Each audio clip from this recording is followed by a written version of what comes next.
Welcome to Martial Wisdom. Here you can listen to conversations on all kinds of topics related to martial arts.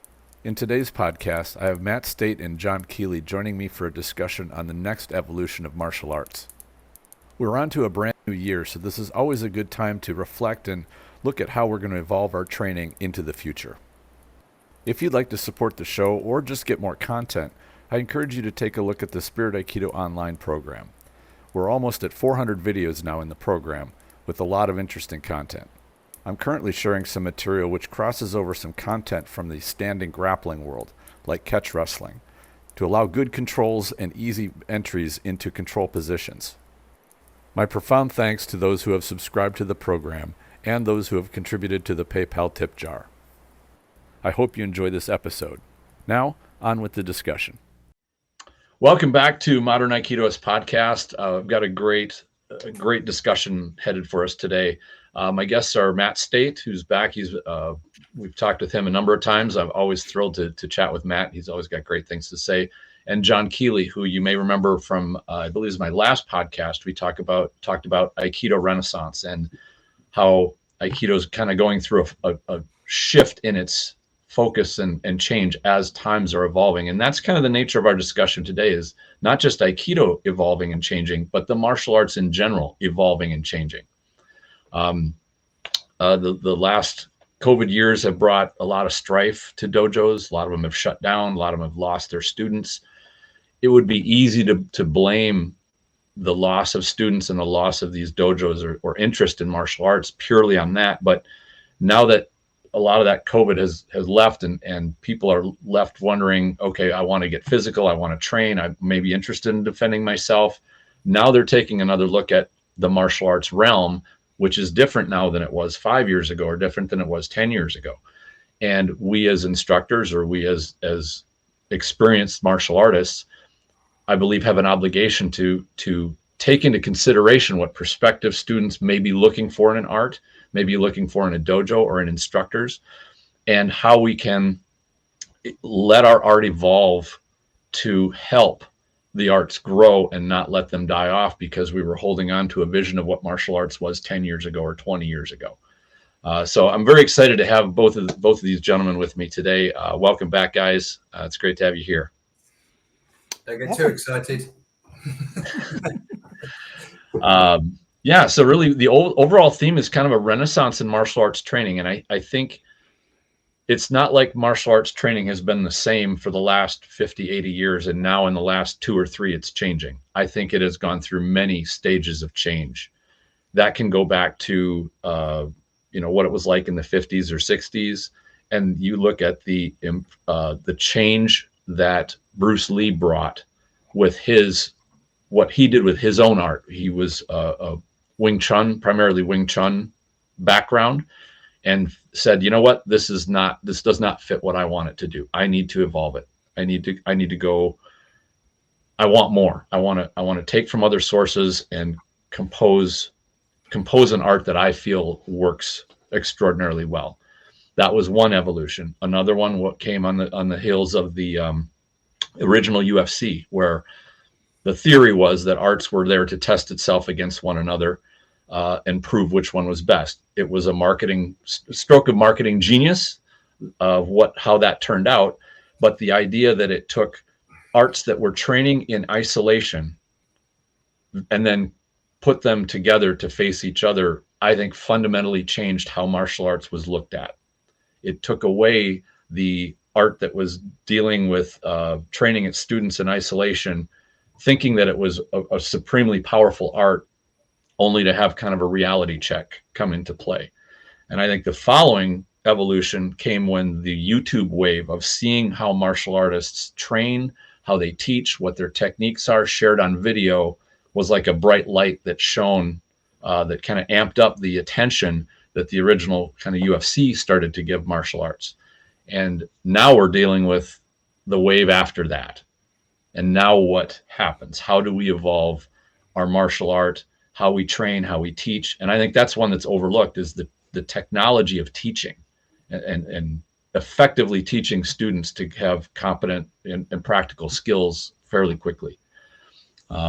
So where would you like to launch with this one? That's kind of the overarching topic of how the martial arts are evolving, and a good way for us to accommodate that evolution, maybe even spark some of that evolution to go farther faster, rather than having an evolving art drag us along. How about we become more of the drivers for it to go where it's kind of headed? Matt, what do you think about kind of my overall description? Have you noticed kind of similar things with? Yeah, well, there's always evolutions with everything, isn't there? And there has to be. I co-wrote a book just before lockdown, talking about this very thing and the technological side of it. And that's a real interesting point, because it does a number of things. Number one, it presents martial arts in a way that you don't actually have to have any skill or understanding or knowledge or previous experience or anything, and you can suddenly be an expert. We're all seeing that across social media, these keyboard warriors and things, they've been christened, but we see that a lot. Everybody has an opinion now, whether it's valid or not. And that's, that I think is important, because so many people are afraid to put themselves out there because of the criticism, whereas others are pushing themselves forwards, but don't necessarily deserve, I think, the exposure that they're getting sometimes. So there's definitely that side to it, but then also there's real positive sides in the sense of, as you said about the technology for teaching.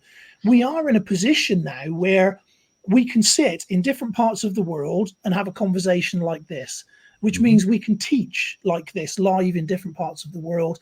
We can gain knowledge from people from different parts of the world instantly. That's such an incredible gift that I think a lot of the younger generation, the 30 plus younger rather, that haven't lived in a world pre-internet, I don't think they appreciate just what a phenomenal thing that is.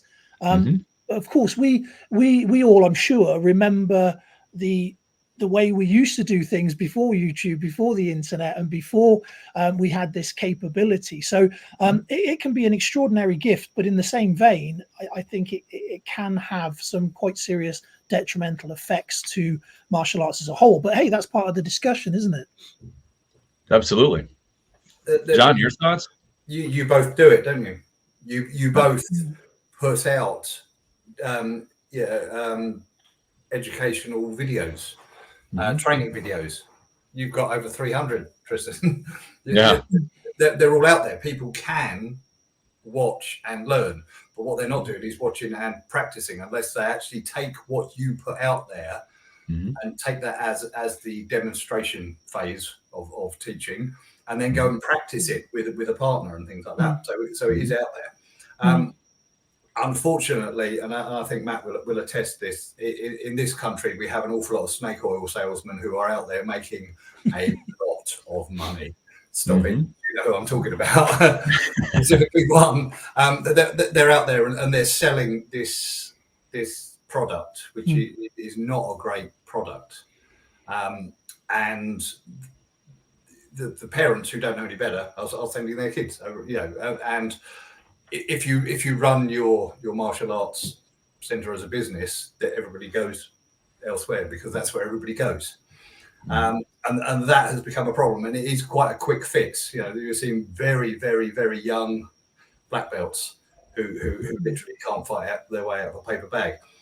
But this is what they want. They want the badge. They want the participation trophy. And this is the world we're in now, whereas when we went through it, you had to fight tooth and nail, blood, sweat and tears before you got your next level. We're now looking at people who just go, you turned up and you're standing up the right way and you've got the right outfit on, have your trophy. And that is a problem, where we've got this going on out there in the world. And it's the same in the schools. It's the same, the participation trophy.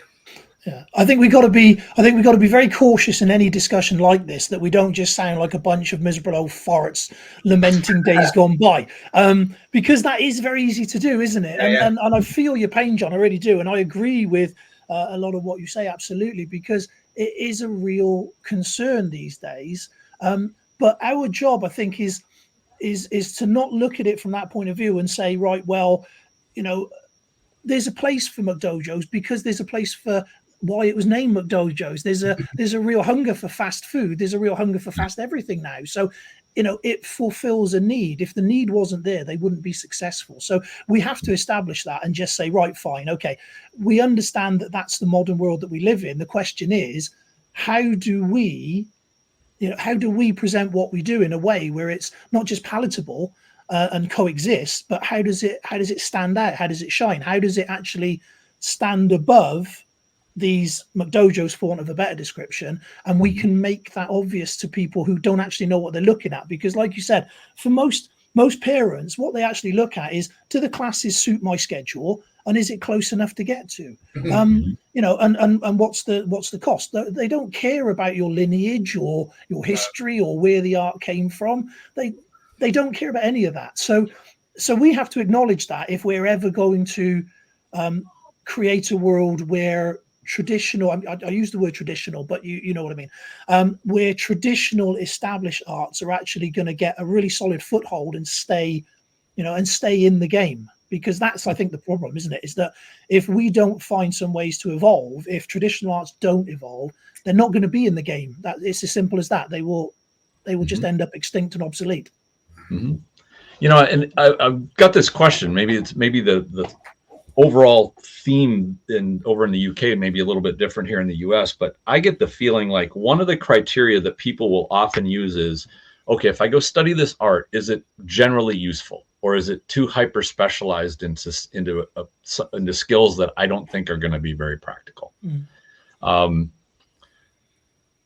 Most of the criticisms that I've heard people voice about why wouldn't I consider going and learning Taekwondo, or why wouldn't I go considering learn Shotokan karate, or pick just about any martial art, and they say, well, they do this particular specialty really well, but there's a lot of stuff that they miss, and I want enough sampling of the stuff that they miss that's not really the art for me.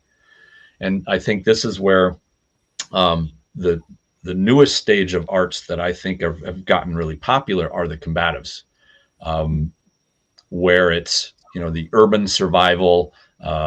It's almost like a Krav Maga 2.0, taking the, you're in a real fight.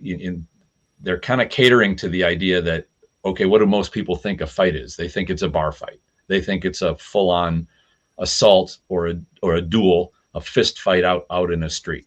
And they say, okay, we're going to train you for that. So we're going to show you material that is dial it up to 11 and just pound as hard as possible with the hardest things, which in my opinion, that is one realm that a martial artist needs to be able to understand and to be able to navigate.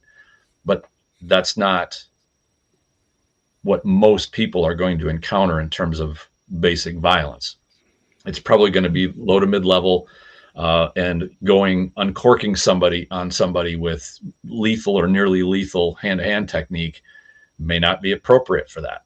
So I know the last podcast that John and I did, we got to talking about this, about how at least the art that we do, Aikido, is scalable so that you aren't using overwhelming force or inappropriate levels of force for something that is a moderate threat to you or a danger to you. And maybe this is difficult to penetrate when you have, lay people who are saying, well, maybe I should take up a martial art. I want the biggest, baddest thing in the world. And, the most dangerous art is the one I want to learn. Is that a factor when you consider, okay, who are you trying to appeal to, or what is the message that's going to resonate with the person who says, I will dedicate, 3, 4, 5 hours a week to my training, but I want to choose an art that doesn't have these huge gaping holes in it? For me, I think there are three elements to what you just said that I think are valid to what the conversation.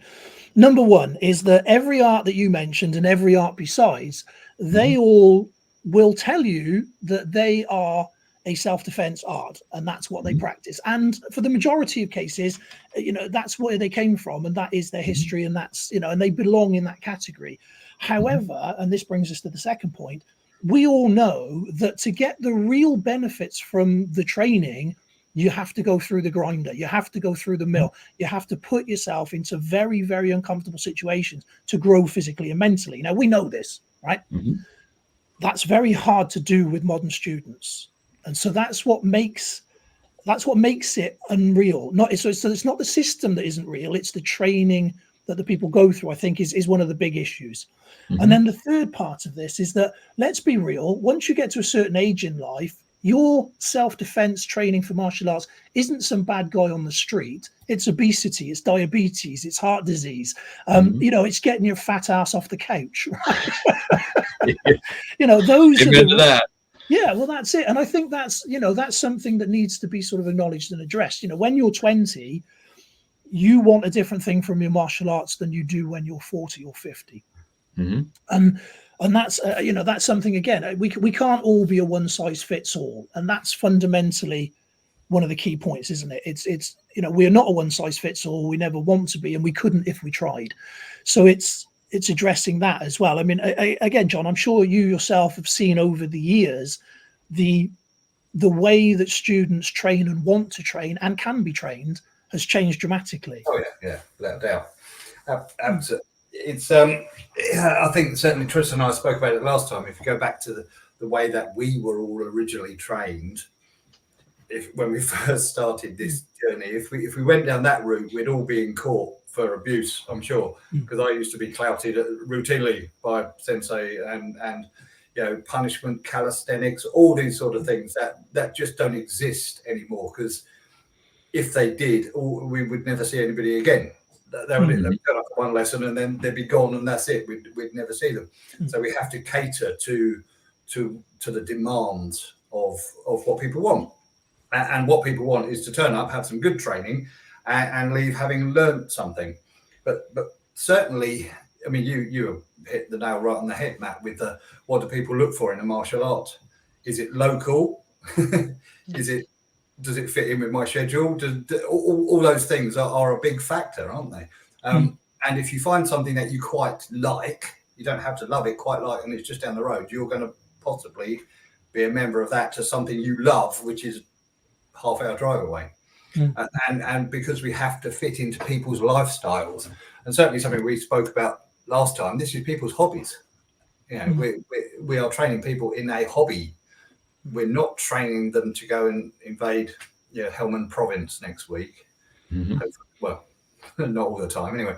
But so it is a hobby. So we have to give them something that they enjoy. Certainly I've had people come to me for years and years, and you both will have as well, saying, I want to do a martial art. What should I do? And the first question should be, well, what do you want out of it? Do you want to get fit and healthy? Do you want to defend yourself? Do you want to do you want to put on ancient Japanese clothing and wave bamboo sticks around? Whatever. It's what they want out of it, isn't it? And do they want the self-defense? And with the current news in the UK, we've just had 2 16-year-olds sent to prison for a horrific murder, which probably means people are going to be knocking on Matt's door going, I need to learn how to defend myself because there's murderers out there. Yeah, literally 2 or 3 days ago, there were 2 teenage kids murdered right on the doorstep of where I used to live until a few years ago. So that is very much the case, unfortunately. Yeah, and that is the advertising for your centre, isn't it, Matt? No, sorry, John. I had to say no then quite emphatically because I have actually seen instructors do that. There's been a terrible tragedy in their local community, and they've gone, join our club and you'll never get stabbed again. That kind of nonsense. And I'm really highly against that, because it makes people look for self-defense. It reminds them. So not necessarily using it as an advertising ploy. That would be quite bad. But actually, it does actually remind people that there are bad people out there, and when we have these horrific things, people do go looking for the self-defense again. I found the same thing, because looking for here I'm in my dojo's in a suburb of Minneapolis, and I don't know if you guys are keeping up on what Minneapolis has been going through the last couple of years, but violence is just skyrocketing here. And in one of the groups that I participate in, there was a slightly older woman that had an attempted carjacking. And she did a great job of fighting them off, not having her car stolen.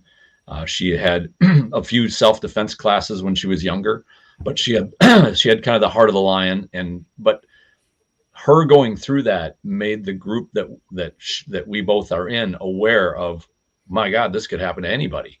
And they suddenly came to me and said, hey, Tristan, could you teach us about how to deal with, you know, a carjacking?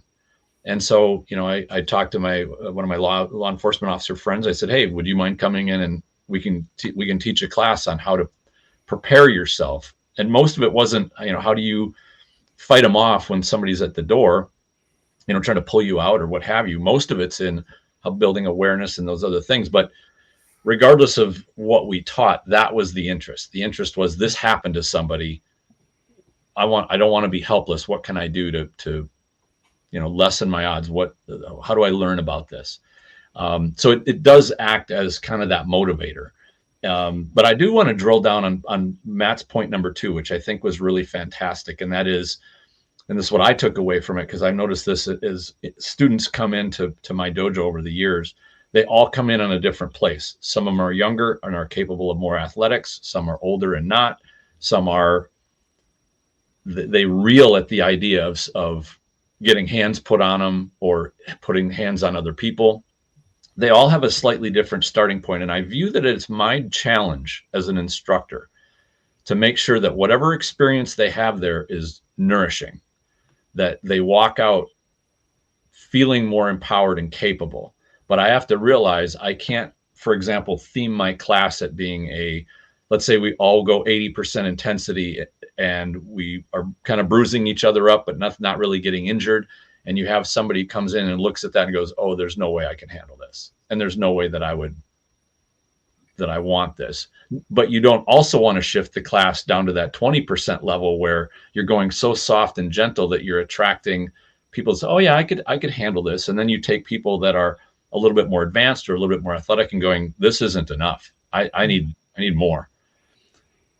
The idea that you have an experience where you can take people and gradually ramp them up into, we're going to get you to the point where you're comfortable with going 80% intensity speed. You're used to getting hit. You're used to getting grabbed. You're used to getting thrown around. You're used to getting people piling on top of you, but you're not afraid because you've been acclimated to it.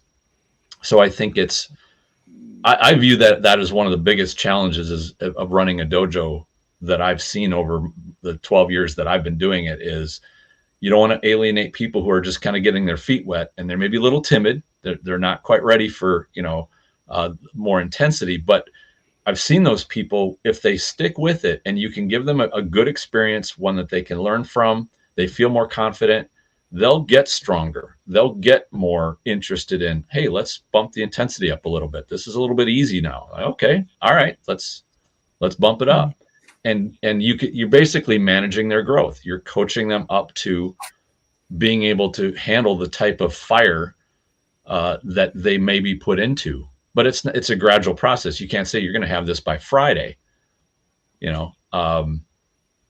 So how about you guys? Have you noticed kind of the same thing with a wide variety of students that come in with different backgrounds and capabilities, and you've got to kind of tune things to them to let them grow?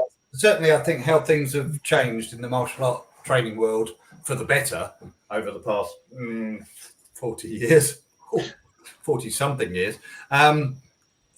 It's not a one-size-fits-all anymore. Okay, we now cater to individuals rather than everybody lined up doing exactly the same thing. We now have to cater to individuals. It's part of the teaching and the learning cycle. So what we do is we can almost make bespoke training packages within a class. This person needs this, this person needs this, and we have to now. And it's the same across the whole educational system.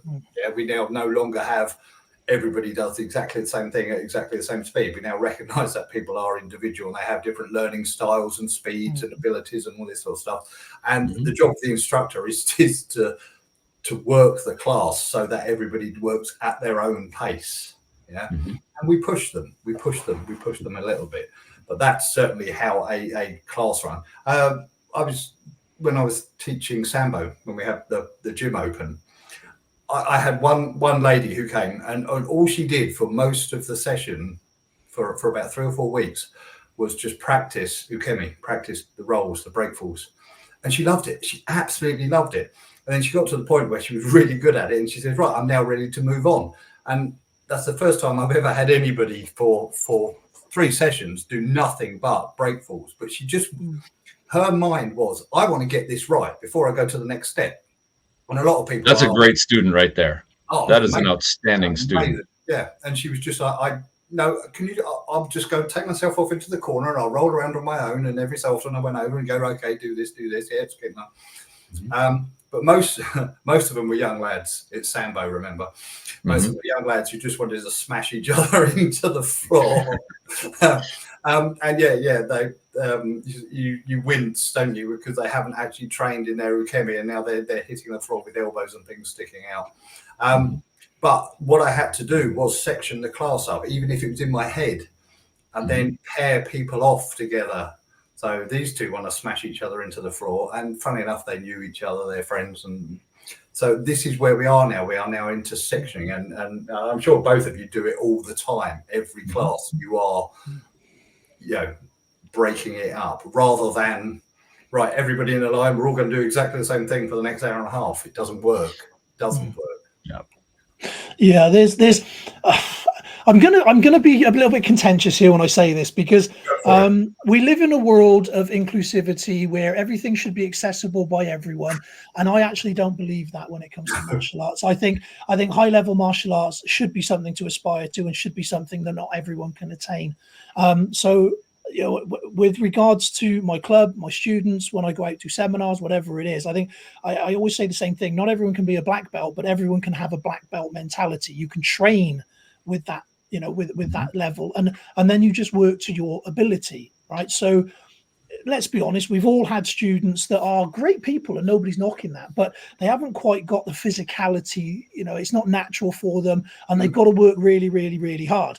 And then 10, 15 years down the line, they're actually superb martial artists, but my God, they had to work at it, And then you've got others that come in and they've got a natural movement, they've got natural physicality, but because of that, quite often there's an arrogance that comes with it, and an attitude, and sometimes you can't get past that, and so they drop by the wayside a year or two down the road, if that long. And then occasionally you'll bump into them, and oh yeah, well I was training there, and then I went training there, and then I went training there, and there isn't that sort of that commitment to the journey, if you like. So these are all elements of it. And it's one of those where I think to try and be fully inclusive, again, it's something that you can't really do. But I think we absolutely need to appreciate that everybody has a different way of getting to the destination, and I think that's really the point, isn't it? It's a different journey for everybody, and I think that's what separates a good instructor from an instructor, is being able to very quickly understand what that person needs to be able to transmit that information. I think that's the skill of a great instructor, and I think that's where it stands out. And again, that comes back to the core what we're talking about, isn't it? Because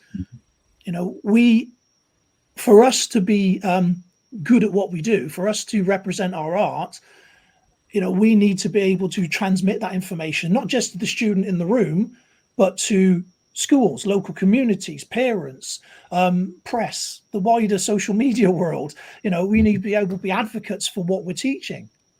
Yeah, absolutely. And boy, I really like that you mentioned it that way. And as you were talking about that, a scenario kind of comes to mind of what I deal with fairly regularly, where you get two of my students, one is more experienced than the other, one's much bigger than the other. And now do you say, well, at what intensity level do you two train? But what I found is that you can instruct both of them to work on things they both need when they're working together. You don't necessarily have a mismatch there.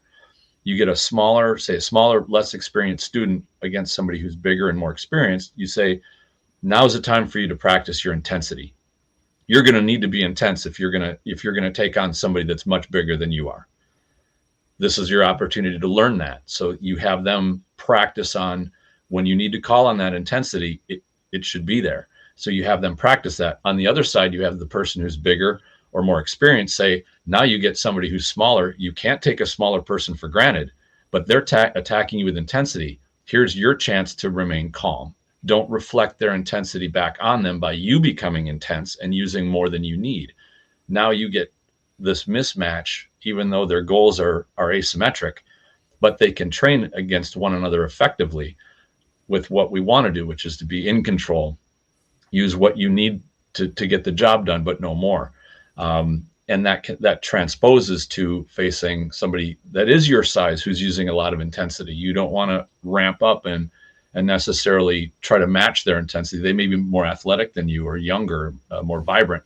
You want to use that calm control to be able to match that. So I've found that that's a really good, it's like an instructor's challenge. All right, how do you coach these two to work together when there's some kind of a mismatch, skill mismatch, size mismatch, age mismatch, maybe even it's a mismatch. I've currently got a student that's had both hips replaced. So he's somewhat mobile, but has some limitations. Like, okay, how are you going to be effective working within your limitation set?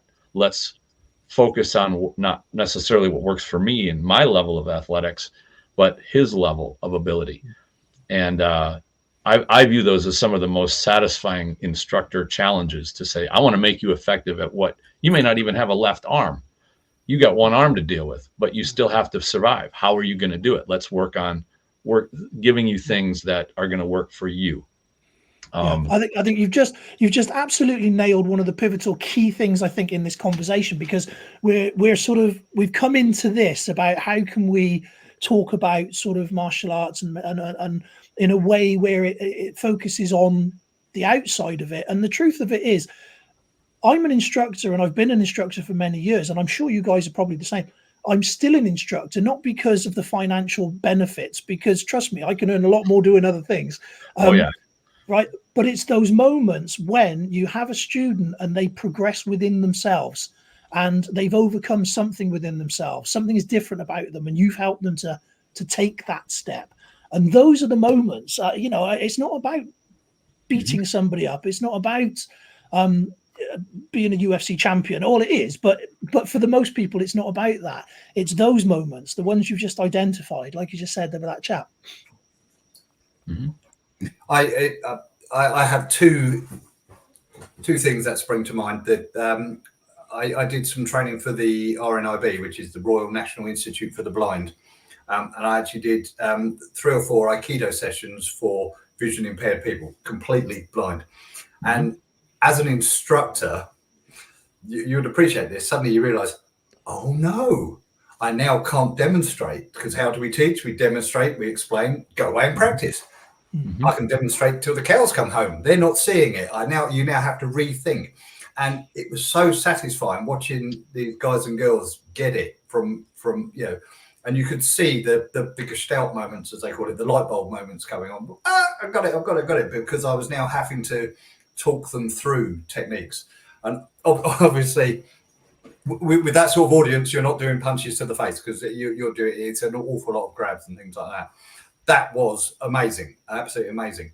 And then a few years later, I did some medieval sword fighting classes with an autistic youth club down in Brighton. Mm-hmm. And when you get a group like that together, you realise why it's called a spectrum, because you've got a whole range here. Fantastic, absolutely fantastic.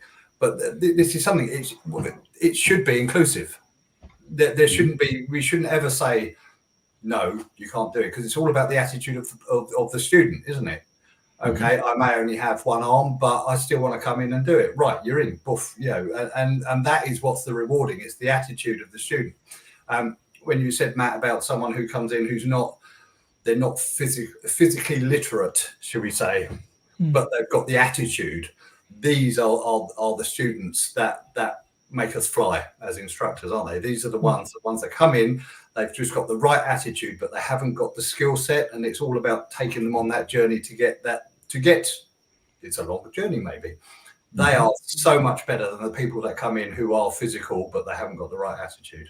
I would rather have a whole class of people who are not that great, but they've got the right attitude, than the ones that are come in and go, yeah, I can do this. It's all about the attitude of the student. Sometimes it's up to us to change that attitude. Sometimes, yeah, and like you say, these are the people that come in and go out, and yeah, they're off to their next martial arts session, whatever it is. Didn't fancy that, did that. But it is all about the attitude, and that, as instructors, this is why we do it. It's getting the people who are not necessarily physically literate to a point, and that is the satisfying bit. That is the great bit of being an instructor, I think. Yeah, I wanted to add to this too, because as you were talking about it, I was thinking about some of the things that I've done to try to fill some of the holes that I felt were in the art that I have and the learning that I've gotten. And I see this as a hole that most martial arts have, almost all of them. And that is, and they all give lip service to situational awareness, and keep an eye on what's going on around you. Everybody will say that to a person, but very few of them actually try to reinforce that within practice. And I found that it's very hard to do it with scenarios and stuff, because anything you do in a dojo seems so fake. You have a firm handle of, you're well familiar with the environment, you're well familiar with every person in there, and you're expecting people to act, which is another tall order. But I had a student come to me about a year ago, and he said, I was out riding a bike with my daughter, and this guy came up to us as we were getting water, and he said, something isn't right. I just didn't feel it was right. But he said, I maneuvered, so I was standing on the other side of my bicycle from him. I was standing, but he was in between. And he said, well, where's the gas station or whatever? And I said, and I didn't turn my head so that he was now behind me. I couldn't see him. I kept him in front of me, and I pointed, it's right down the road. So I kept him in my vision. All of these things were things that I'd worked in, but I was happy to hear that there was no technique used. There was no, physical technique. There was no altercation. Maybe he avoided a physical altercation because he didn't give this guy his back, or he kept his eye on him. But the idea that as we look at an art, it's more than just about the grabs, the throws, the techniques, the locks, the physical things. It's about how you can set up to not have to use those unless you've made a serious error. But how do you not make the serious errors? What are the good fundamentals that you do to make it so that you shouldn't have to use those things? You've made it difficult for that person to get an advantage position over you. And I think that weaving these things into training, because I don't like having long lectures on the mat where you have people, they're not doing reps, things like that. But you want to seed in these little ideas. You always want to keep your eyes on somebody. You don't want to have them behind you or where you can't see them.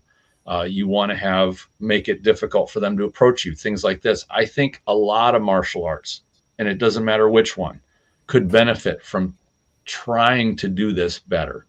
Don't just make your students good fighters, make them good survivors by bringing those types of skills in and filling that hole that's there. I would actually go one further and say make them good people. Right. That's one of the problems I think with a lot of, I'm going to be careful I say this, but that's one of the problems I see with a lot of combat orientated things these days, is they're essentially training human pit bulls. And that's fine. Don't get me wrong. That's fine. But one of the things I think we lack these days is that we have a responsibility as instructors as to who we give knowledge to and what knowledge we give them. And I know in the technical world that's a hard thing to do and not impossible. And I appreciate that. But I also think that if we're going to teach somebody how to break somebody, for want of a better word, then we should also be trying to instill in them the ability to make the right choice when the time comes. So that goes into what you were saying with the soft skills and things, because I think that's really important. But, how many times have you seen these young guys that have done a bit of MMA or what have you, and they're all puffed up and they've got tats up the side of their neck and they're very gruff in their attitude, and you're like, do you know what? I'm not surprised that you get into fights sometimes, So, and I think so. I think that is part of the whole. When you're talking about soft skills and things, if you're a sport-orientated school, which lots of schools are, that's not part of their remit. That's not part of what they're signed up to do. They are a rule-based set system for combat, sport orientated, and that's not the same thing. And so there's an awful lot of that. And so there's no way that they could realistically teach soft skills, communication, conflict management, body language, all of those things that are very relevant in martial arts overall, because what they teach is a sport. So I get what you're saying, but that's an awful lot of clubs can't accommodate that and don't want to. So how do we that's really fundamentally back to the original question, isn't it? Is how do we fold in, enough from different parts of things to make it whole? Yeah, I think if they're a sport-based club who are promoting themselves as also self-defense, then they need to put in the conflict management side of things. They need to have that in. Otherwise, they're not self-defense. Otherwise, they're just, doing the sport on the street. So they need this in there. They also need to teach, certainly in the UK, use of force law, use of force legislation, so people know, because I've known some very highly skilled martial artists who don't know what they can and can't do under law. So what happens when it kicks off in front of them? They freeze. Oh, I don't want to get into trouble, because they haven't got that working knowledge of what they can and can't do in the UK, because they've always had that. I once had it described to me as all the different fights in a fight. There is the actual physical fight. Then there's the fight in your head that you've got to win. There's the fight in their head that they've got to win. But there's also the fight afterwards with the legal system, and that is in there as well. I don't want to get into trouble. Well, if you know what you can and can't do under law, you kind of bypass that. It's kind of a filter that you run everything through. So anybody who is proposing to teach any sort of self-defense needs to have the conflict management, needs to have the legislation, all part of their syllabus that they teach. Now, wait a minute. You're saying that just having the phrase better to be tried by 12 than carried by 6 is not sufficient to... No, hell no. Well, you can try it. That's crazy talk. I'm glad you brought this up, because one of the things that just makes me shake my head is how many quote unquote traditional martial artists, when they get frustrated, they turn to sport fighting for the answers of how do I fill in the holes of my art.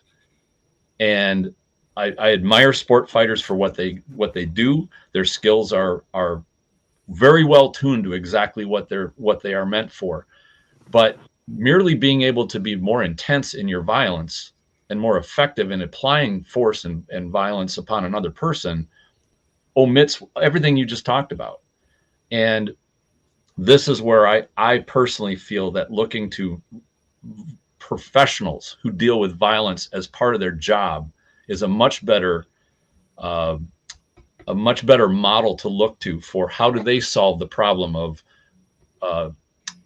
reasonable use of force when it needs to happen, appropriate level of response, consideration for the location, for your innocent people, for yourself, for your attacker, for all these other things that a sport fighter never has to consider even once.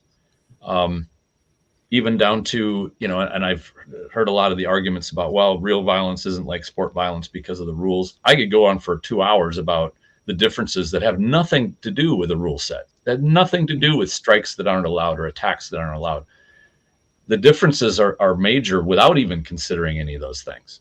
And so it seems to me like the if you call it the art of the future, or where arts, and kind of this is one of the topics I want to bring up, is that arts seem to be merging together.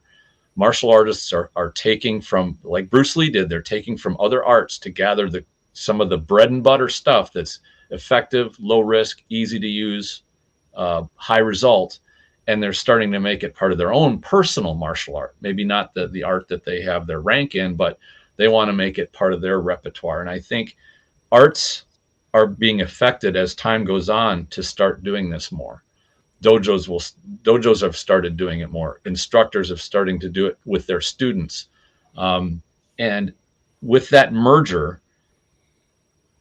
I think keeping or instituting those soft skills and awareness, using your eyes, perception, escape, consideration of things like, is somebody filming this? What's about to happen?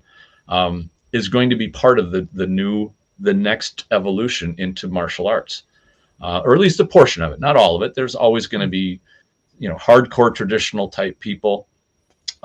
There's always going to be the charlatans and the snake oil salesmen. I don't think martial arts is ever going to get rid of those people. But what's going to be at the leading evolution edge of martial arts, I think is going to include those things because they are practical.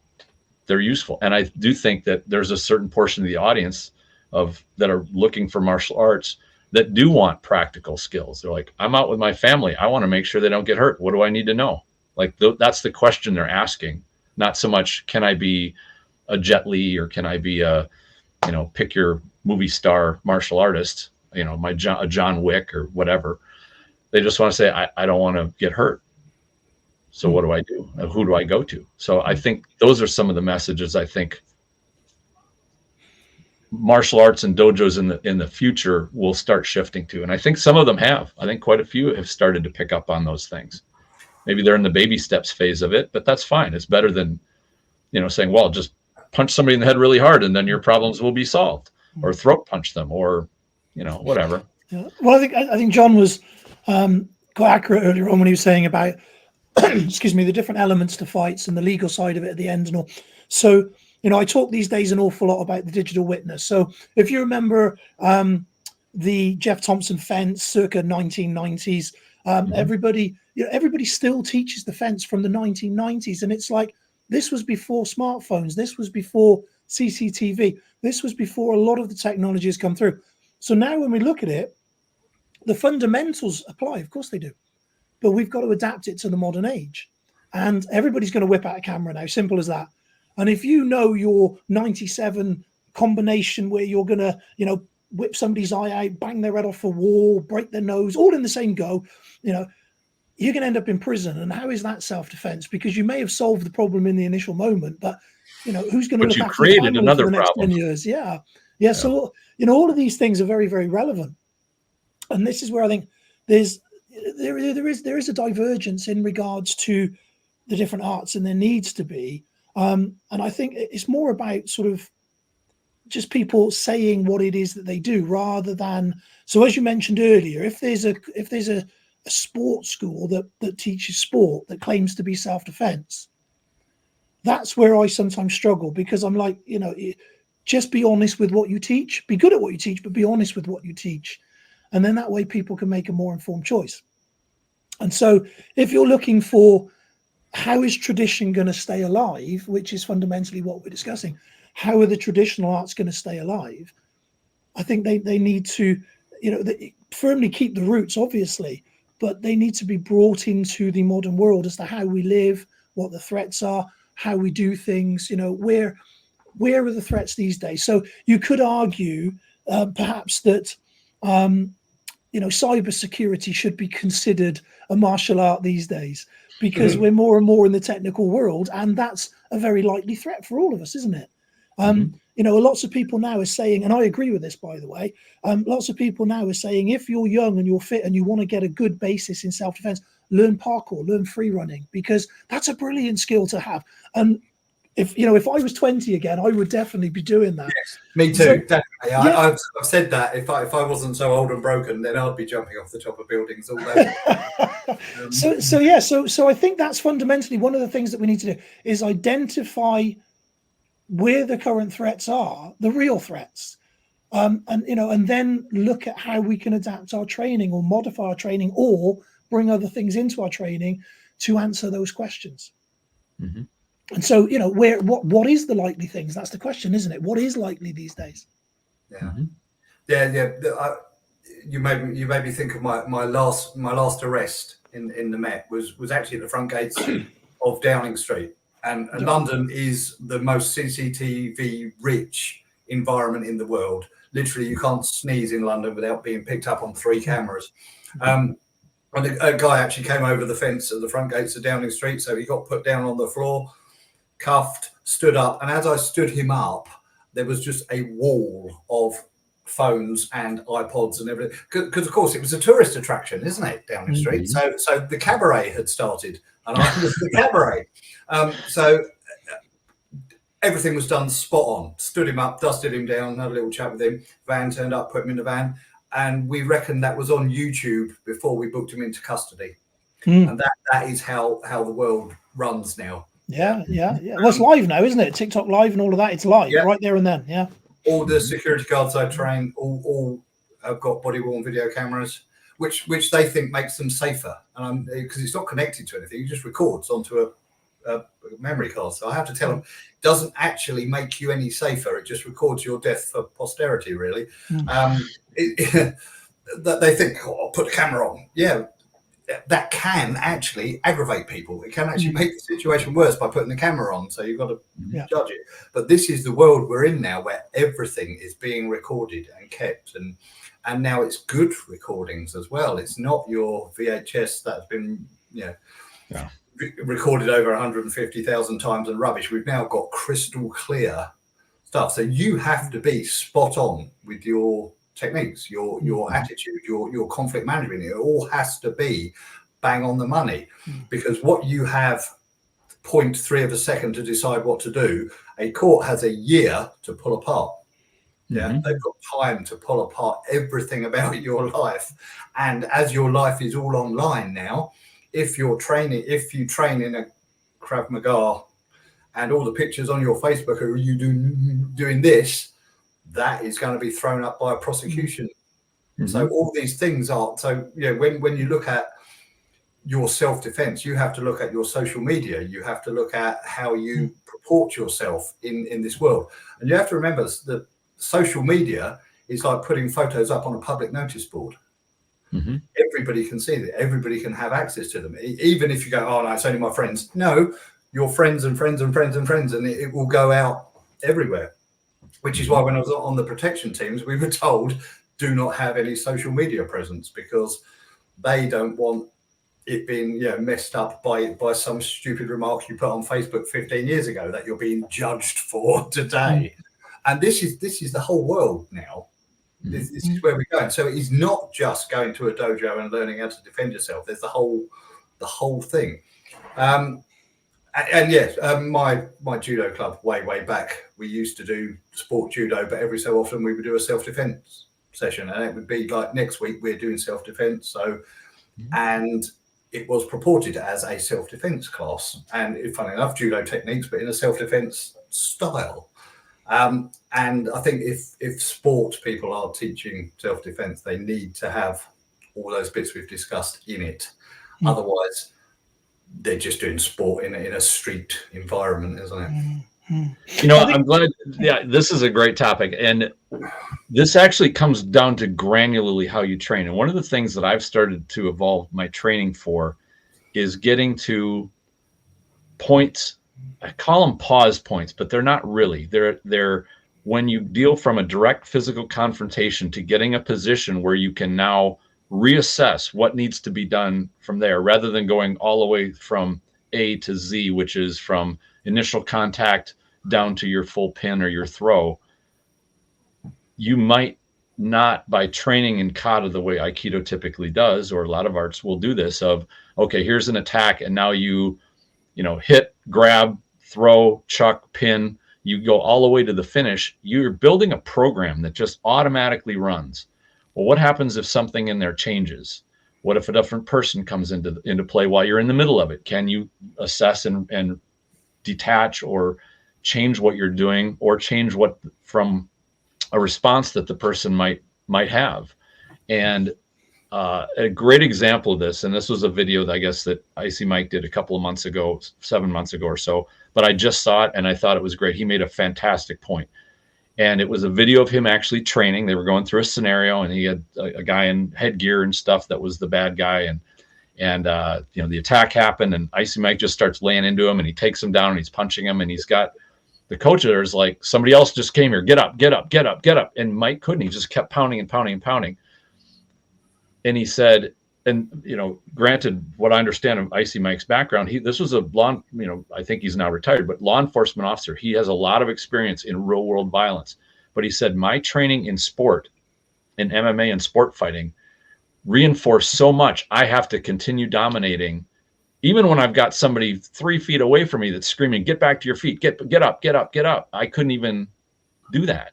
He said that training reprogrammed me in a way that may suit a ring, but it does not necessarily suit the real world environment.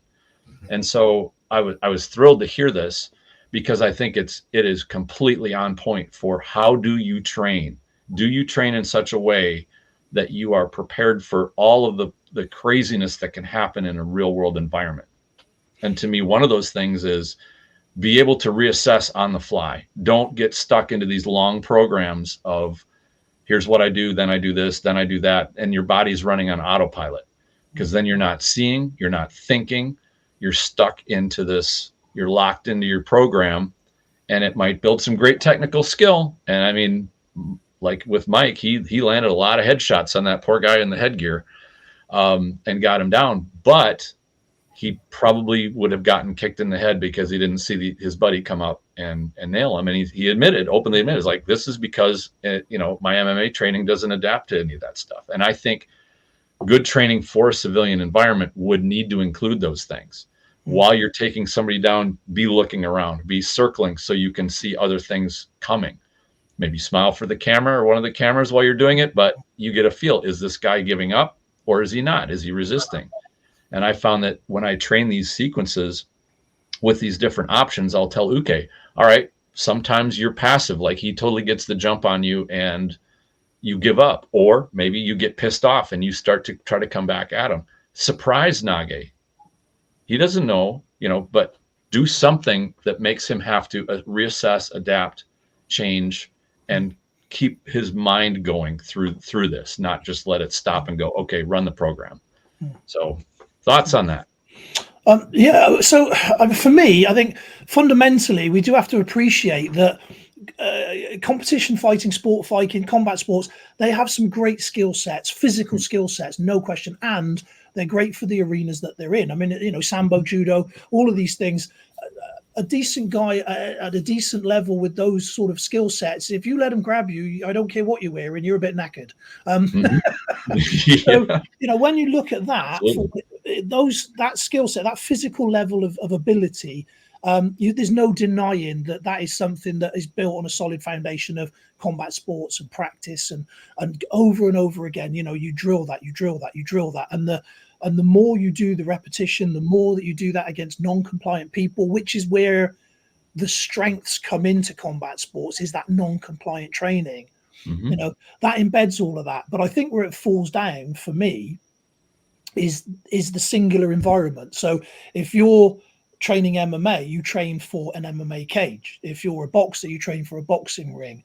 And I think that fundamentally is the critical switchover point where, what I think for me, the sweet spot is doing those physical skills in a combat kind of environment, in a conditioned way like that. So you get the high level skill set physically, but then you can transition that over to various environments and locations and different points in time and all that sort of thing, because that's where I think your story highlights, is that if you're in a one-on-one in a cage mentality, you are going to get caught out when his mates come over from the pool table and start kicking the heck out of you. You are going to get left behind when you're trying to roll into your BJJ controls and somebody stabs the heck out of you. So yeah, for me, it's bringing all of these elements together, isn't it? It's being realistic of their strengths and their weaknesses, and then bringing them together. That to me is the sweet spot. I mean, again, John, you've got some pretty solid real world experience on that. I mean, how did that work for you? What certainly what Tristan said about somebody ground and pounding in a self-defense situation. UK law says every punch is covered by Section 3 of the Criminal Law Act, common law provisions in respect of self-defense, and the European Convention of Human Rights. Every punch you have to justify to, well, worst case scenario, to a judge and jury, every punch. And if you can't, then what a court will look for in this country is where it goes from legal detention, or what you need to defend yourself, defend others, prevent crime, or legally detain someone, where it goes from that to punishment. And that's where they draw the line. And anything past defending yourself, defending others, defending their property, your property, whatever, past that is now assault.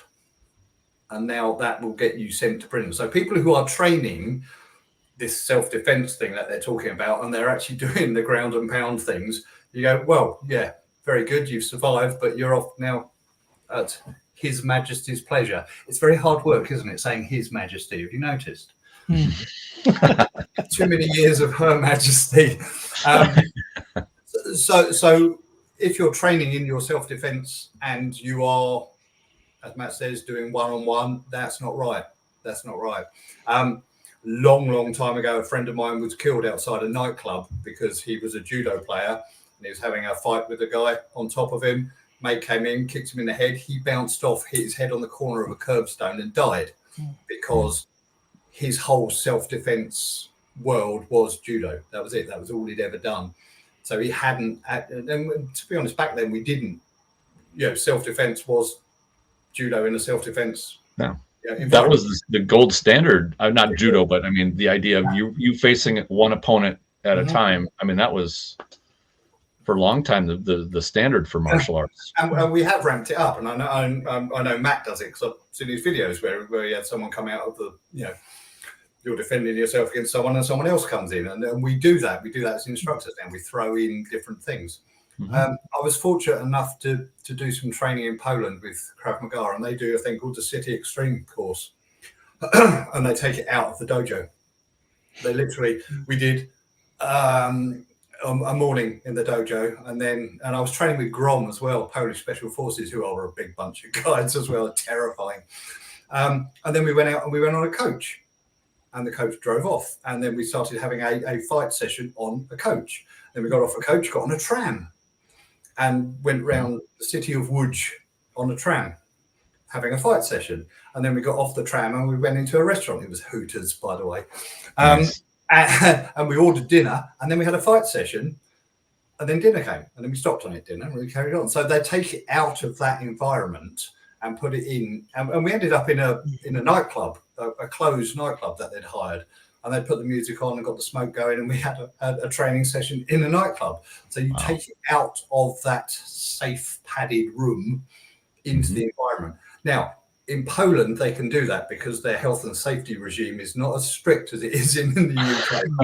Matt and I would have a nightmare doing that over here because it would just be health and safety out of existence. But nobody got hurt because people were sensible, because they're sensible training partners. If it looks like a bit dangerous, you just stop it and go, oh, you're okay, and carry on somewhere else. Because the sensible bit. But the problem we would have doing that sort of thing in this country is a nightmare, because we wouldn't be allowed under the health and safety regulations. Our insurers would just go, no. But the benefit of it was, you now have to start thinking laterally. You're not in this safe padded room. People very rarely get attacked in big padded rooms, very rarely. So that I mean, amazing training, amazing to actually go out and do it in the real world. And I would love to do something like that over here. Which one? Oh, God, I can't remember. One of the Krav Maga guys actually does sessions on a bus, but it's a stationary bus. I can't remember who it is now. They'll come back to me in a minute. Senior moment. But yeah, the ability to take these out of that safe learning environment that we have, our comfortable little dojos, and actually doing it out in the real world is brilliant. Used to do quite a lot of police training. Used to, certainly when I was teaching at Gatwick, we used to do scenarios in the morning in the dojo, and then do the same scenarios with the same people out in the airport terminal. We'd barrier it off. I'd have an instructor tabard on, and it was all in the dojo. Every scenario, role play exercise ended in a fight. Out in the terminal, none of them. They all use their conflict management skills. And I managed to turn it around, because now we've got members of the public stopping and watching. Nice. Changes the way that you do things. If you've now got members of the public, witnesses, as we call them, it changes the way it works. So that was quite interesting to do. Even with the limited place that I had in my previous dojo, I was fortunate to have a room that was entirely enclosed. There was no windows, so I could shut the lights off. Even doing the exact same techniques with the lights off or in very dim light conditions changed people's mindsets entirely. When you can't see and you don't know, and you can't easily identify attacks that are coming or judge range very well, even that little variable changing was a huge thing. And I kind of miss that. The dojo I'm in now has got automatic lights that come on that I can't shut off. So it's hard to get that same feel of, and it ramps anxiety up instantly. And I found it useful for teaching, getting people comfortable with head covers and bringing their hands up. When they keep their hands down in the light, as soon as it gets dark, they bring their hands up automatically because they know that it takes longer to see an attack coming, and it'll be halfway there by the time you maybe pick it up. Many years ago, I was on a course, and it was essentially a lot of military style people, and we was doing some beach training, and the instructor, he said, "I want you all to find a pebble," and he picked up a pebble. He went, "About this size. That's what you want. Everyone find one." I went, "Okay, right. Now, what I want you to do is put that in your shoe underneath your heel." And so we did. And then he was like, "Right, okay, let's carry on." And we were doing some sparring, a lot of drilling, a lot of everything. But just having that little pebble underneath your heel in your shoe changed your balance, the way you moved, everything was different. And it was such I'm talking about it to this day, all these years later. That's how influential it was. Nice. And just something as simple as that can make such a significant difference. And it's always something that I find fascinating, with the ability to change something so familiar just by doing something like, as you say, turning the lights off, or flicking the lights on and off, or getting people to be in different clothing, or any number loud of music. Yeah. And again, I think that's part of, not only is it great for helping students, keeping them engaged and all the rest of it, so that helps retention and everything else, but it's also great to actually give some depth to the understanding of what you're doing, and to have people play with it in different things, because it shows up so many shortcomings as well. How many of you seen people like super confident with a fake knife, and they've run through techniques, and all of a sudden they think the bloody Zorro, and you give them a real one, and all of a sudden, boom, there's 6 foot between them again, Yeah. My instructor years ago picked up one of those shock knives that crackles, and you crackle that thing, and all of that confidence against a wooden or a rubber knife disappears instantly. The adrenaline starts to pump, and their body behaves differently. We used to train with those in the Met, and the language in the room is appalling. Where everyone, because they bite, don't they? The knives bite. Ouch. It's just appalling language. It's hilarious. Yep, it is pretty funny, and that kind of brings me to the point. One of the things I wanted to discuss today, which is having training shifting more towards live play, active learning, these different variable changes. I've seen students really enjoy that part. They like it. I think there's been kind of a resistance from a lot of instructors and senior instructors and dojo chos for doing that, because it seems easy to teach katas and formula, static forms. It's easy to do that. And it's easy to do that with anybody who walks in the door, whether they're athletic, not athletic, they're, maybe low mental engagement or low interest. It's kind of a cookie cutter method of teaching. Whereas with live play, you really, as an instructor, have to manage that well. You have to apply it well. You want to put your students into situations and scenarios that are not so far over their head they get overwhelmed, but are not so simple and anemic that they get bored. And that's a challenge. But I think training, and one of the reasons I think Brazilian Jiu-Jitsu has gotten so popular, is they have included that live play aspect into their training, because they're a sport art. So that leads me to another question. But for the moment, I just want to discuss how active training and live training, I think, is going to be a part of the next evolution of martial arts. And those arts that don't do any of it, or do very little of it, I think are gonna die out with lack of interest. What do you guys think about that? Certainly the Brazilian Jiu-Jitsu, Judo, Sambo, the grappling arts have the advantage that you can train with a fully resisting opponent.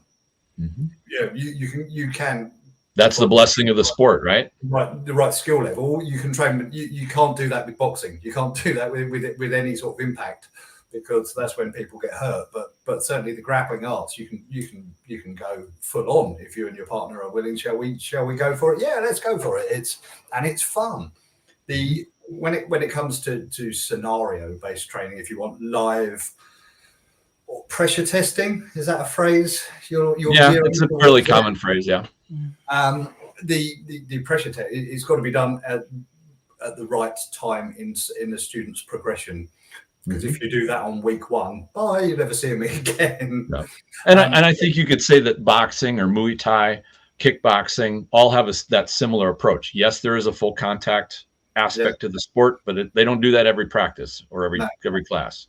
No. The sparring, isn't it? It's the sparring sessions. The end of the police national bodyguard course, we used to run a thing called performance under pressure. And we would have 3 or 4 guys in full red band suits or fist suits, and one poor bugger. And he would have to fight his way out of the corner, fight out from 3 or 4 fist suits out, fight along a wall, and then he would have to strip down a Glock, reload it, put it back together, and then he would have hands are shaking and from the adrenaline. Pick up a VIP, take him for a walk, and all this time the guys in the red band suits are attacking him. Yeah, so he has to fight them off. Then he has to go and do CPR. Firstly, put the rubber gloves on, do CPR. And the whole point of it was almost to get across to them what you can and can't do. Fine motor skills, gross motor skills, complex, the motor skills that you can and can't do. And we had people who were amazing. They just spent a good 2 or 3 minutes fighting guys in big padded suits. And then they just put rubber gloves on and do CPR. I go, how the hell did you do that? And we always made sure it was the smallest latex gloves in the world, tiny little. Of course, yeah, that they're just firing over the roof. But it was eye-opening to a lot of people to see how their skills degrade as the tighter they get, the more physicality they have to put in it, and that's more of the learning point of those sort of things is what happens to your amazing skill level. That is fantastic when you're doing kata, when you're doing sparring, when you're dancing around the dojo looking amazing.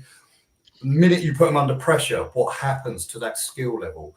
And they need to understand that to be able to transpose their martial arts skills to a real life scenario. That bits are going to fall off. It's going to go wrong. It's going to be horrible and ugly and messy. And they need to understand that it's not like it is in the movies. It's nobody is slick as John Wick ever. Right.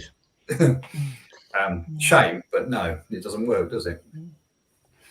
No, Every time I see martial art movies and stuff, I say, if only fighting were really like that. Well, that's there's live arts and dead arts, aren't there? And that's fundamentally one of the separations is so when you talk about live arts, such as you mentioned, judo, BJJ, Thai, that sort of thing, where people are actively working with non-compliant people, there's always going to be an element of that which is going to encourage certain types of people. But then your dead arts, and again, I don't mean that disrespectfully, but people would put karate and aikido as well into those categories. Because it doesn't appear to have that same non-compliant partner work, with the free sparring and things, and so there's a lot of sort of talk about that, and that being the main reason why that there is no non-compliance free sparring within things like aikido and stuff, and they're suggesting that maybe that's why it's not as popular as it once was.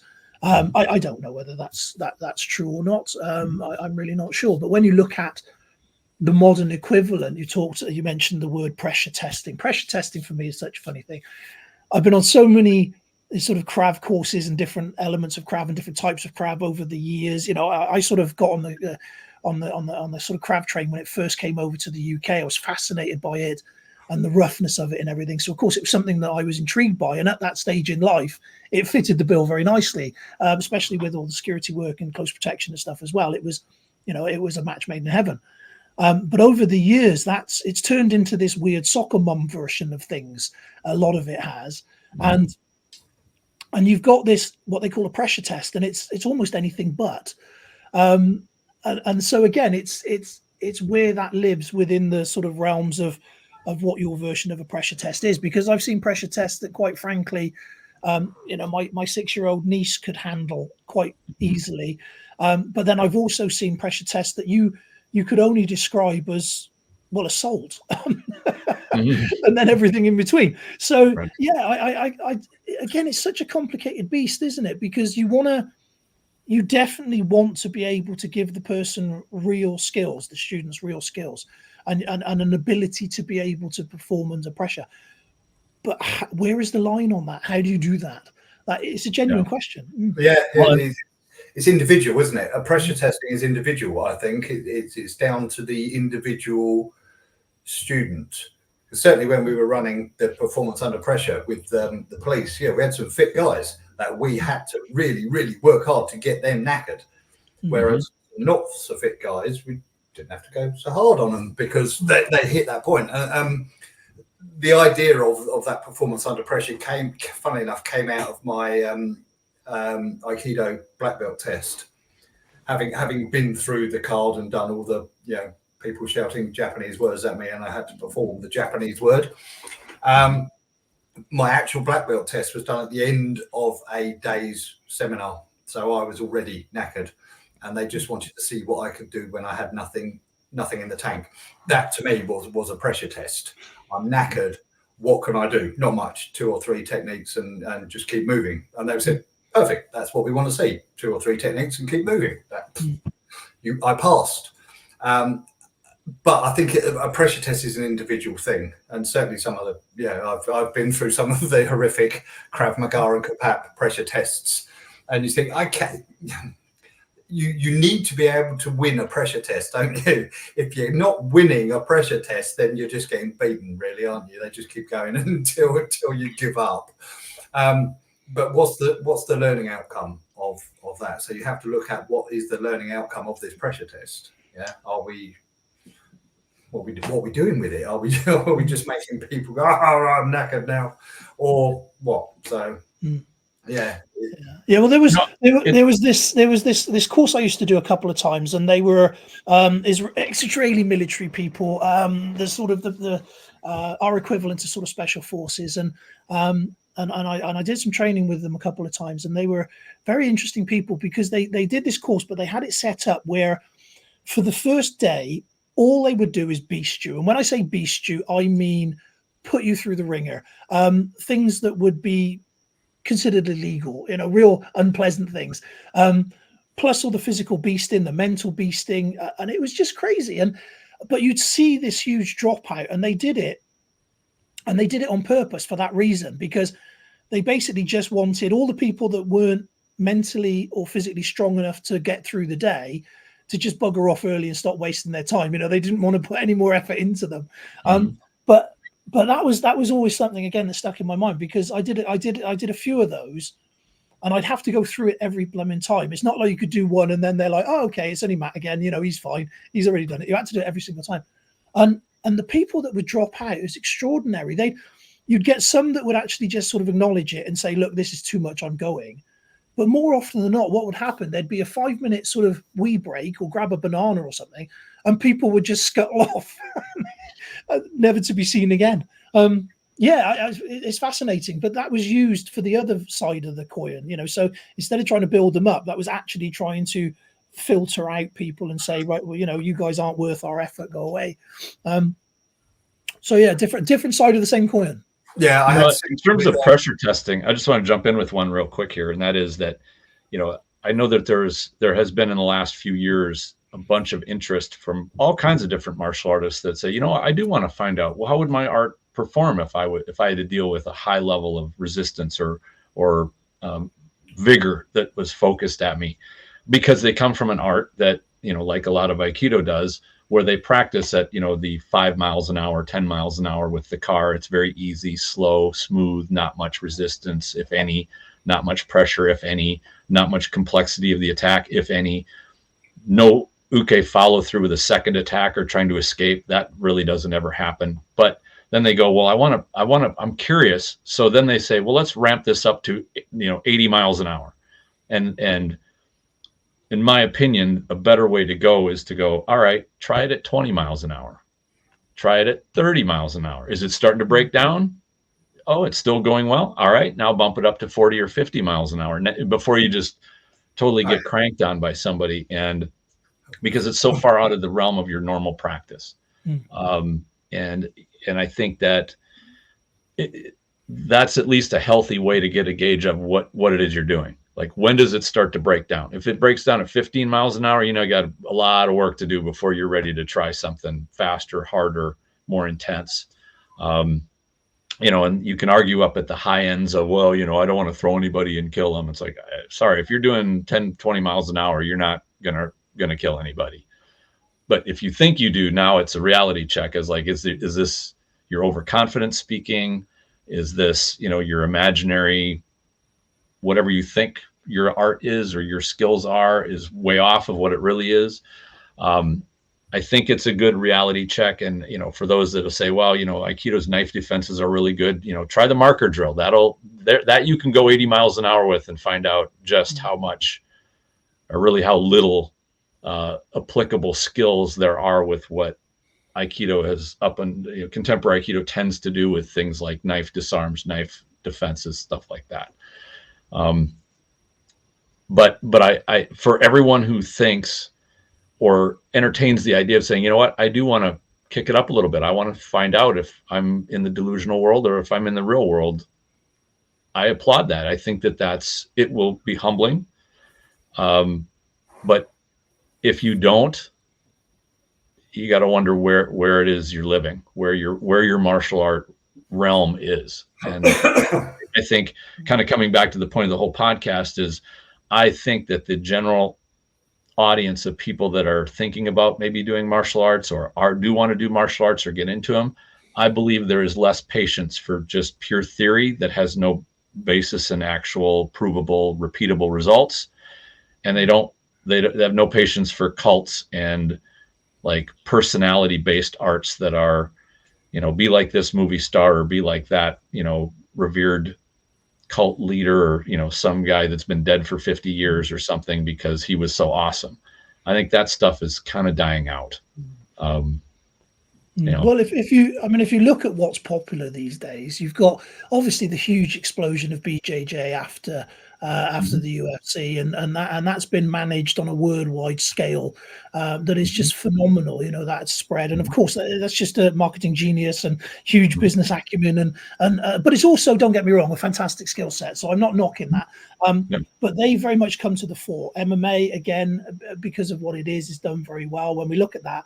So you've got those kind of elements to it, but then you've also got, as I mentioned off air, we talked for 5 minutes and was talking about the family-friendly franchise model, which it's sweeping across the UK now.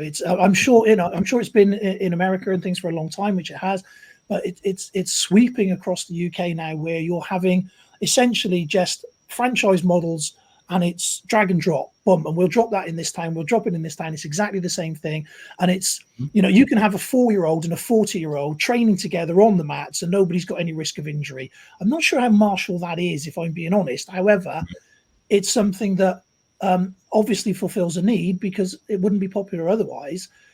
But it's something that's really overtaking. You're looking at most small towns.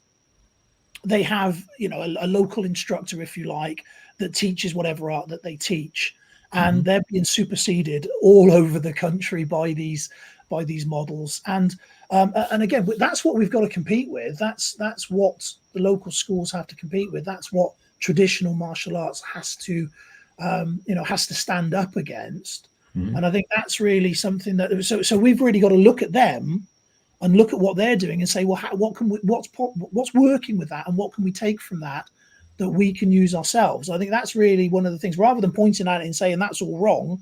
What is it that what is it that's so enticing about what it is that they do? That's what we need to understand. So that's my question for you guys. What is it, do you think, that is so enticing about this modern way of doing things with these systems that it's grabbing the zeitgeist of the moment.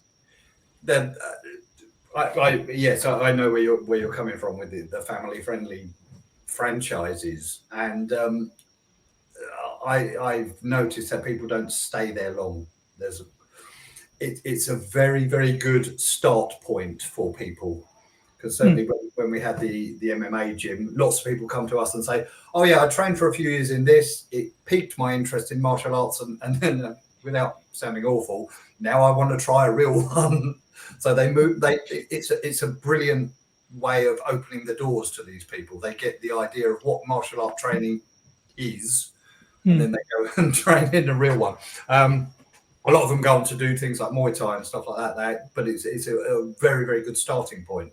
And it is, if you like burgers, you go to McDonald's. I really like burgers, so let's go to a proper burger place. It leads on, if you like. People tend not to be there long because the realization is this is not what I thought it was going to be. It's a martial art, but it's not necessarily what I imagined a martial art to be. So they tend to move quite quickly through. And a lot of them are very, very money orientated. They're very, very joining fee, buy the uniform, buy the belt, loads of gradings, and you have to pay for a lot of the gradings because they're a franchise, they're a business. Yeah, and they have a very, very good business model. We're going to do 5 or 6 gradings a year, cost you 30 quid a time. Boom, boom, boom, boom, boom. You chunk through the grading. So their business model is the driving thing. So Matt, you said that you're not in this for the money. I'm now no longer. I was for a while in it for the money, and it's very difficult, very, very difficult to run it for the money. So now I'm building something that will just be a hobby, and if it pays for itself, hey, fantastic. But these organizations, these franchises are money orientated. They are business orientated. So they come in with a business model, and how do we supply what we need to supply to fulfill that business model? And that's their driving force, which is why they have lots of things. But people tend to go in, and then especially parents have a realization, how much is this costing me? And then they go, right, okay, then we'll move on to something else. So it's a very, very good starting point, but that tends to be the drop off. That's why they are always advertising for new students, because there is a very high drop off rate. Yeah, those are some excellent observations. Now, my answer to that question is, I think there is a blurring of the line between martial arts training and entertainment. If you think about it, where does the awareness of these martial arts styles or instructors or incredible martial art heroes come from? It comes from either the movies or sport fighting, both of which are entertainment. When a movie comes out like John Wick, that's a multi-million-dollar martial art commercial, if you break it down. Same thing with, you watch, and I'm not up on the latest UFC guys or whatever, but you watch a Conor McGregor, who is this huge media star. His name is all over the place. Videos are all over the place. They see fights get won by him or other, John Jones or, whomever, and they go, I want to be like that because he's a champion. That's where that initial splash gets made. And the same thing with movies. About, you can look when martial arts surged, usually there's a movie star that comes out that his art is featured in a film, and it generates a huge wave of interest, and then that kind of dies down. Then another one comes on, it's a different art, and that gets Silat went through that, Aikido did, Wing Chun did, what was the I think Jeff Speakman, there are all kinds of kinds of different arts have surged based on a huge entertainment wave. And when I look at what dojos do, because they don't have multi-million-dollar budgets for really cool promotional films, they come out looking kind of lame, because your eye gets used to seeing John Wick, and then it sees, John the karate guy with his couple of students in his dojo and a camera filming a promo, and you go, well, that looks lame compared to Keanu Reeves over here. So it's a level of sophistication of marketing that is not, I don't see it's possible for actual practical martial arts to have. And nor would I see that practical martial art reflected in a movie, TV series, some kind of film. You're certainly not going to see it in a sport realm because they don't have all those ingredients like we've talked about earlier of situational awareness, eye contact, managing a confrontation, sneak attacks, all of that stuff has been removed. So real fighting, as you guys well know, is not entertaining. It's not fun to watch. It's ugly. It's hideous.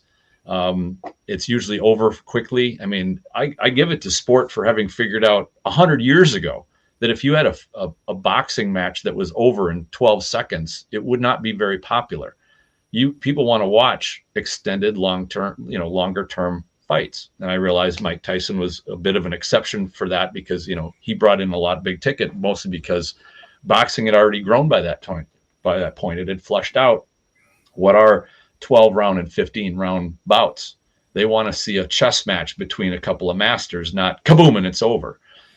And so I think that there's that challenge that exists. But I really like, John, your point of almost looking at what they're seeing like a funnel.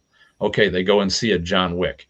They go into a dojo that, and they don't get what they were hoping for. And by the way, that would describe Steven Seagal in Aikido all day long, of how many people came into Aikido thinking that's what I want to be. And then they go and train for a couple of years and be like, this isn't what I got at all. Totally different. And then they go and seek something else.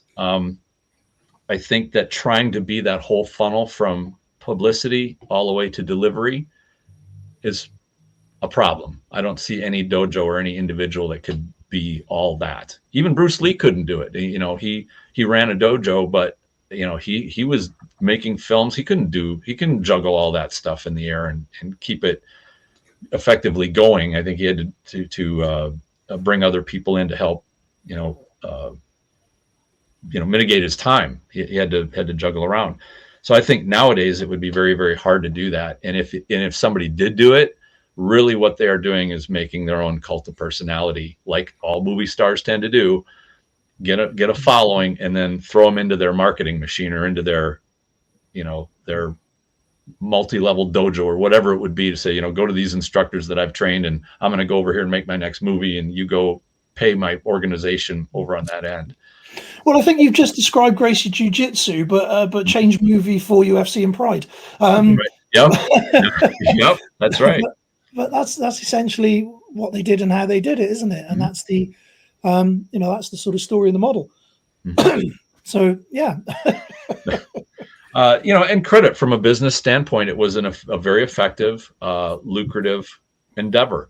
And I did find something, I was fascinated by this, to find out that the Gracie family, before they got into martial arts back in the last century, their family were circus promoters. Yeah. So they came from a business of promoting a product and promoting entertainment. They knew the chops. They knew the formula of how to do those things, how to appeal. And they followed that formula, and that's what made them really great. And here's where I give the Gracies the greatest props. They, in the 60s, did what almost no other martial art was doing, which was trying to prove itself in a real fighting type of a realm. And I'll give them great props for that, because so few were doing that. Even Bruce Lee wasn't really doing that. He wasn't going out and saying, "Hey, come to my garage and kick my ass," And I'll give it to the Gracies. Like that really forced them to shore their art up and make it effective.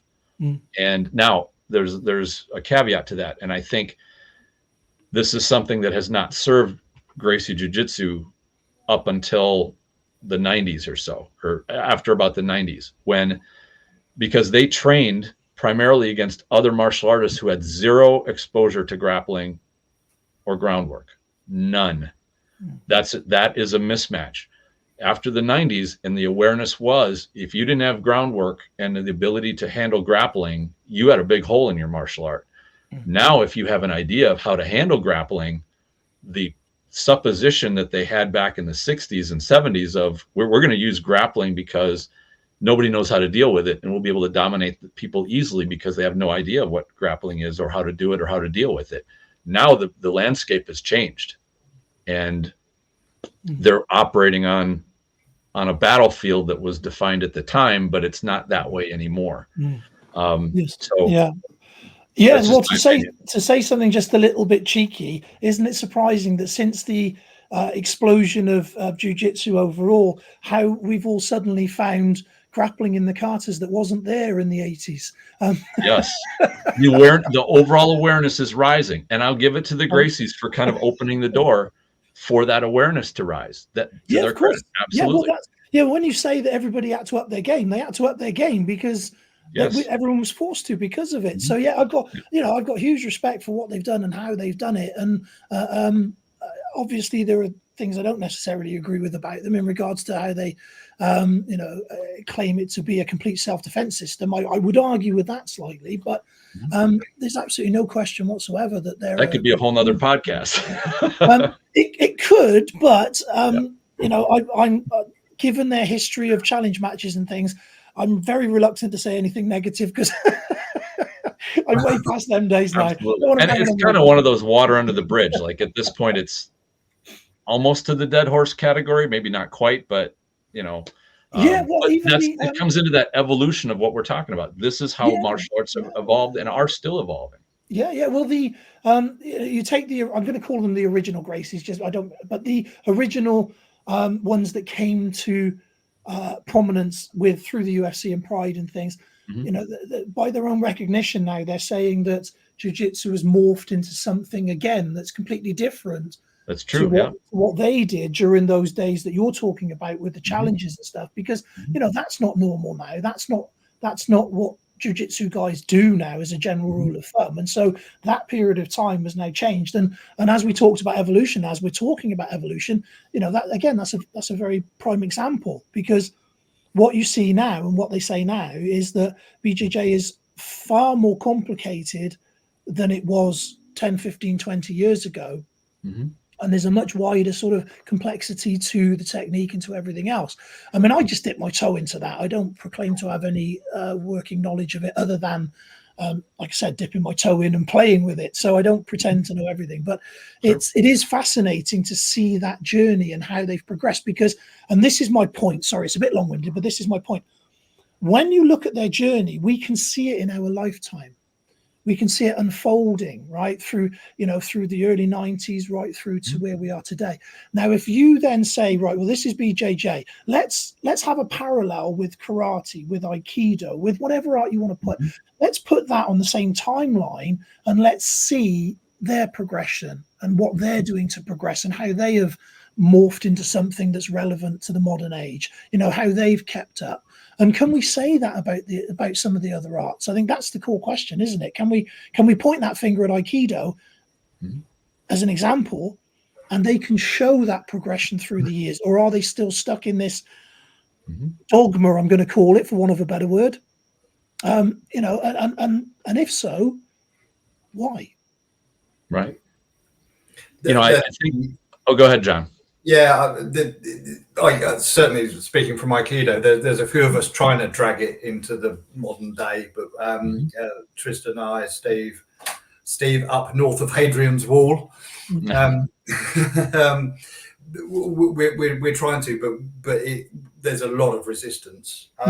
Something I meant to tell you, the British Aikido Board have one of the top guys there is actually going to support me in promoting a new style. It's not a new style of Aikido, but supporting me. So I may be being backed by a national body in Aikido. Awesome.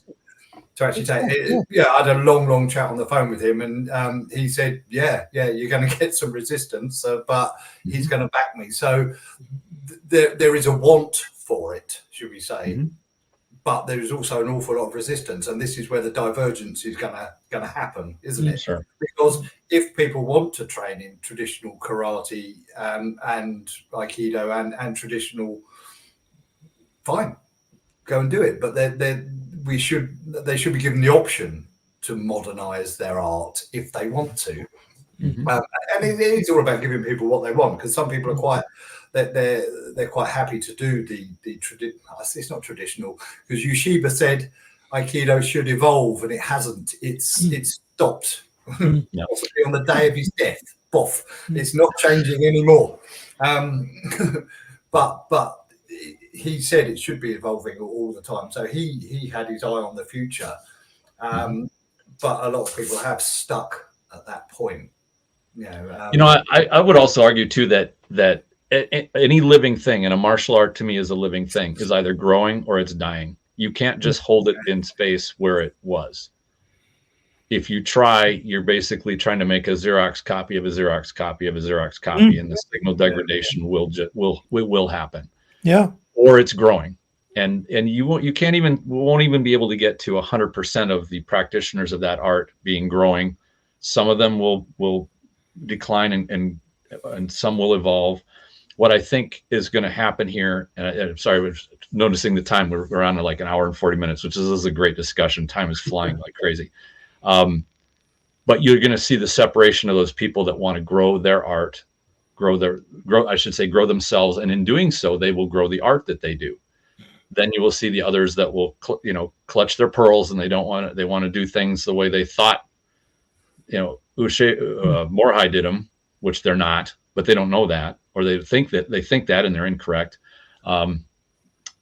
That's just going to continue to go down. And I think the numbers of participants, the average age of Aikido participants, for example, reflects that. And I don't think that that's entirely unique to Aikido. I think a lot of the traditional karate is going through similar things. Now the dojos that teach children that's their golden egg, goose that lays the golden egg.